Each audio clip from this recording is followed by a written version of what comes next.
Alright, so I'm pretty sure many of you by now have heard of the rumors about Castrus, or at the very least have seen, some of the animations that Hoyoverse themselves have already shown us, and the hype that's building around this character. But I wanted to warn players about this character, just in case they were not prepared for what she really means for the game and what type of character she really is. So let's go ahead and dive into this. But first, if you like this kind of stuff, consider leaving a like and subscribe to the channel. It really does help out, and we cover a bunch of different gacha games here. I'll be making a push towards 10k soon, and then I'll kind of shut the heck up about it because that's a nice milestone. So, Castrus, she's essentially the anniversary character for the second Honkai Star Rail anniversary, along with Anaxa, but she's essentially the poster girl for the anniversary. In fact, they've already shown an animation for her. They didn't show one for Anaxa, and look at that super cool dragon, right? She's a very hyped up character,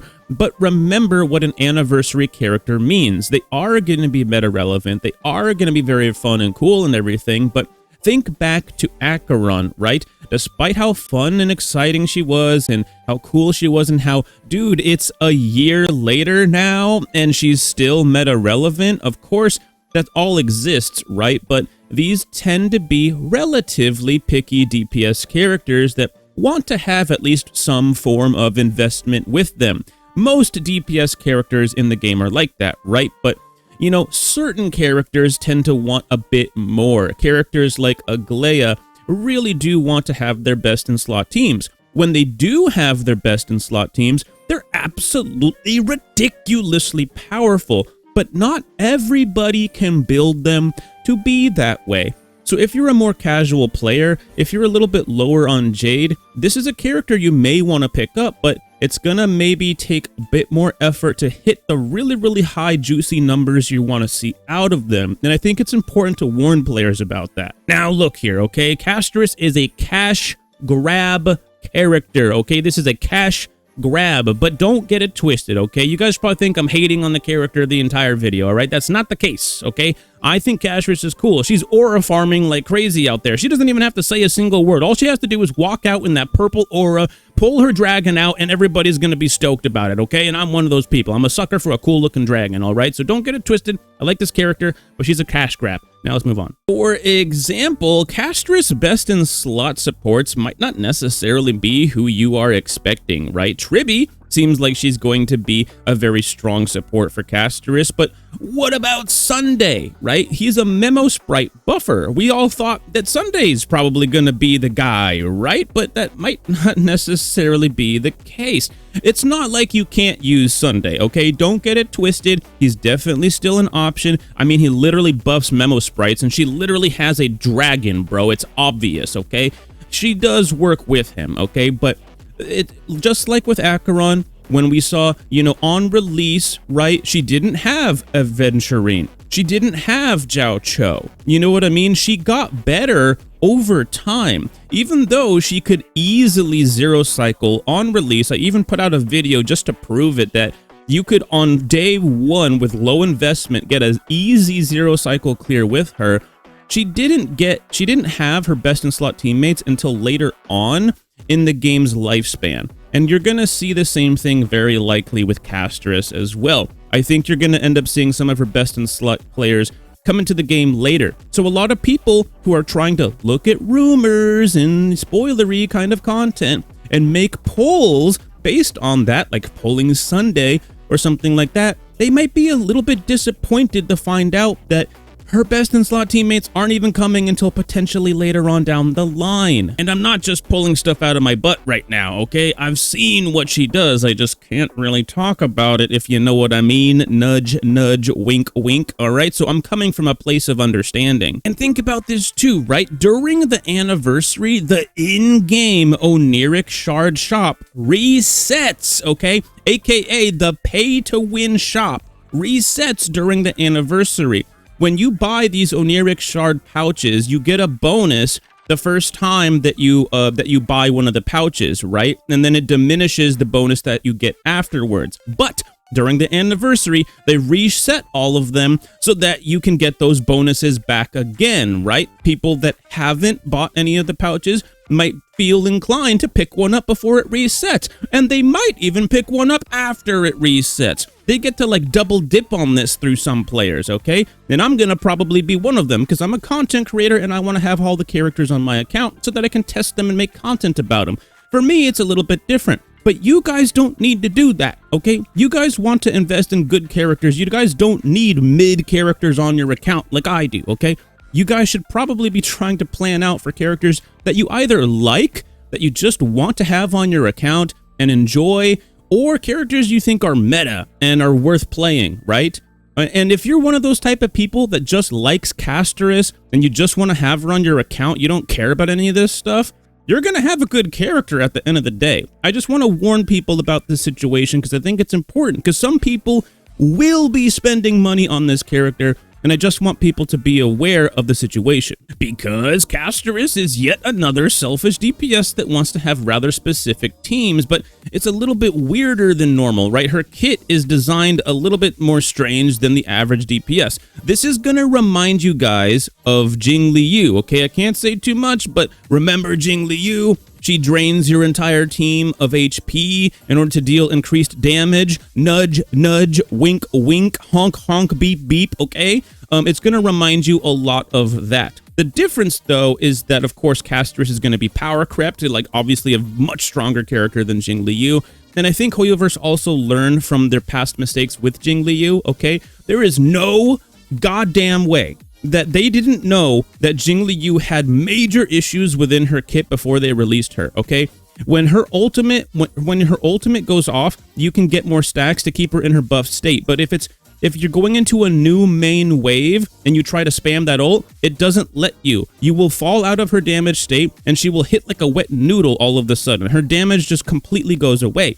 Now, I think they've learned from those type of mistakes, and rather than make a goofy situation where Jing Liu is destined to fall off because of the bad mechanics that they put into her kit, with Castrus, they are doing it a little bit differently, right? Rather than have a problem within her kit, they're going to make it like not as obvious, okay?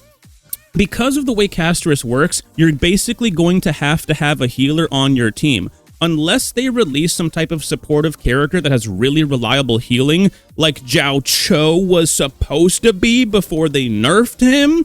Anyways, hashtag never forget, they ruined Zhao Cho. But anyways, Castrus is going to want to have a healer on her team, like at least on launch. That might change down the line, but the way her kit works, she really is going to need some healing. And so I think they're going to release another healer that's probably going to be her best in slot healer. But this also means that her skill ceiling is not potentially going to be as high as other characters, right? I'm talking to all you zero cyclers and whatnot, right? I'm a sweat too. I totally get it, which is why I'm bringing this up, right? You're not going to necessarily be able to go sustainless as reliably with Castrus because she's just not safe, right? She's just not safe. She needs a healer on her team, basically. So her skill ceiling her damage ceiling as a result for really, really high-end players, I'm talking about the 1%ers, like it might not be what you guys are hoping for or expecting, okay? So just be aware of that. Now, she's going to be an absolute powerhouse. Do not get it twisted. I'm not saying this character's bad, okay? She's actually going to be phenomenally good, but she's going to require some investment and very specific teammates, etc., etc. But most players aren't like that. Most players are casual. And so for those players that are maybe free to play or more casual, you're going to be just fine. If you happen to have a really good Castrus team, proper relics setup and whatnot, you're going to do just fine. And I think that she'll be able to do this at E0 as well. I think that she's more like, I think it matters more to have proper teams with her than it is to have a, like her E1 or like her E2 or something like that, right? So I think that's at least a good thing, that it doesn't feel like her kit's sort of like missing. Of course, her E1 and her E2 are going to be absolutely busted, bro. But it's not like you can't play the character at E0, just like Acheron, bro. I see people, even after this new Memory of Chaos, uploading zero cycles with Acheron E0, S0 to this day, okay? It's a thing still, right? And I think Castrus will be more reliant on a team rather than like her Eidolons or maybe her light cone or something like that. And yeah, it does kind of suck that she has a damage fall off if you aren't running a healer, but if you're like 0 cycling or 1 cycling, you might not actually need the healer. If you're clearing fast enough, I'm pretty sure a good support could make up for the buff loss that you have if by not running a healer, right? So I'm definitely going to try that out when I can. I can't try that out yet, unfortunately, but I think that'll definitely be an important talking point for the really sweaty players. But again, for the casuals, if you're running a good healer, you'll be totally fine, right? You'll be square. And another big warning to players that I don't know if everybody is necessarily thinking about, because Castrus to many people seems like the big prized gem of Amphorus right now, but think about this for a second. Amphorus has 8 main story patches planned out. They haven't done something like this for at least like 8 years that I can think of, right? They don't do this. They normally do like 3 main story patches, release some super OP character during that time, and then release a bunch of filler patches after that before we go to the next world. Now, sure, those filler patches still have some crazy OP characters, right? Sunday, for example, and Fei Xiao were released during filler patches, technically, right? But think about this for a second. Amphorus has a first half and a second half, and they haven't even revealed all of the characters for the second half.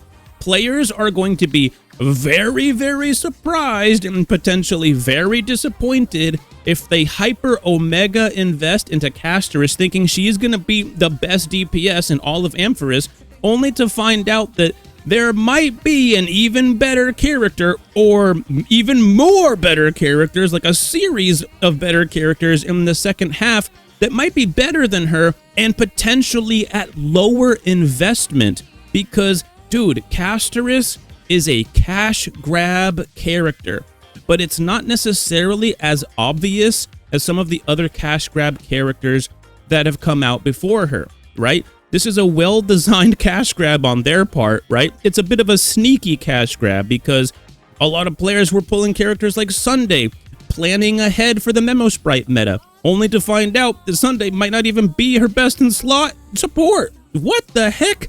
Tribby seems like she's going to be a very good caster support.